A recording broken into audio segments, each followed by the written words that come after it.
Hello friends, ये 80 word पर minute dictation आपको दिया जा रहा है 5 मिनट का, जिसमें आप अपनी तैयारी का आकलन कर सकते हैं। आगामी परीक्षाओं के लिए आप कितना तैयार हैं और संबंधित आउटलाइन आप जैसा कि स्क्रीन पर देख पा रहे हैं डाउनलोड कर सकते हैं हमारे ऑफिशियल फेसबुक पेज और इंस्टाग्राम पेज से। Ready for the dictation 5 seconds. सभापति महोदय, मैं इस बात का विरोध करता हूँ। इसका मतलब यह नहीं है कि मैं देश की प्रगति में विश्वास नहीं करता हूँ। यहाँ पर बहुत से माननीय सदस्यों ने यह कहा कि वे देहात से आते हैं, लेकिन मैं यह देखता हूँ कि वे संसद में आकर देहात को भूल जाते हैं। सवाल यह है कि जब कभी हम देहात की बात करते हैं तो कहते हैं कि महाराजाओं को हटा दीजिए, ज़मींदारों को हटा दीजिए, लेकिन इस प्रकार की बातों पर जोर देते रहते हैं कि संसद सदस्यों के लिए हर किस्म की सुविधाएं होनी चाहिए। अध्यक्ष जी, कल आपके सामने यह भी सवाल उठाया गया था कि हमारे देश में अनाज की कमी है, इसलिए दूसरे मुल्कों से अनाज मंगाया जाना चाहिए। यह बड़े खेद की बात है कि कृषि प्रधान देश होते हुए भी हमें दूसरे देशों से अनाज मंगाना पड़े।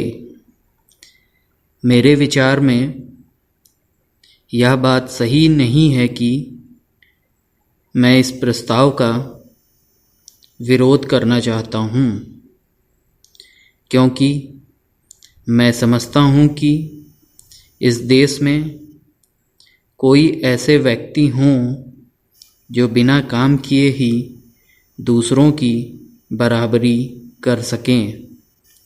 यह ठीक है कि हमें कमज़ोर लोगों को प्रोत्साहन देना चाहिए, लेकिन प्रोत्साहन देने का मतलब यह नहीं है कि चतुर लोग गरीबों को दबाकर रखें।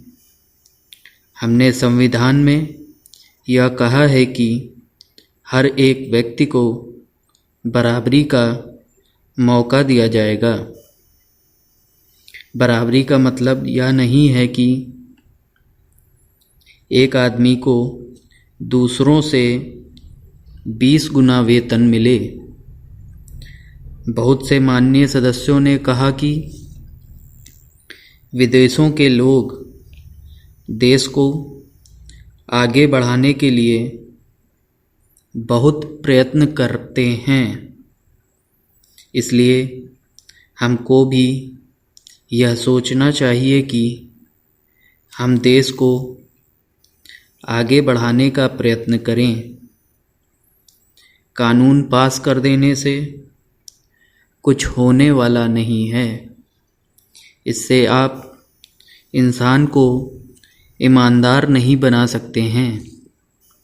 मैं चाहता हूँ कि सामाजिक समानता हो, तभी देश तरक्की कर सकेगा। देश को सफल बनाने के लिए पंचवर्षीय योजनाओं में मालिक मजदूर दोनों का सहयोग हो।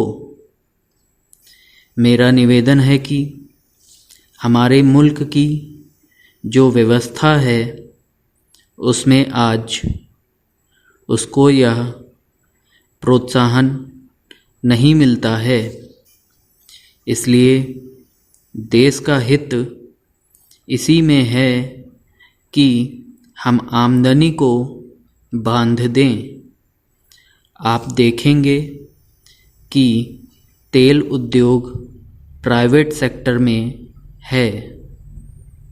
हम कहते हैं कि हमें प्राइवेट सेक्टर को भी उन्नत करना है, लेकिन इसका नतीजा क्या हो रहा है?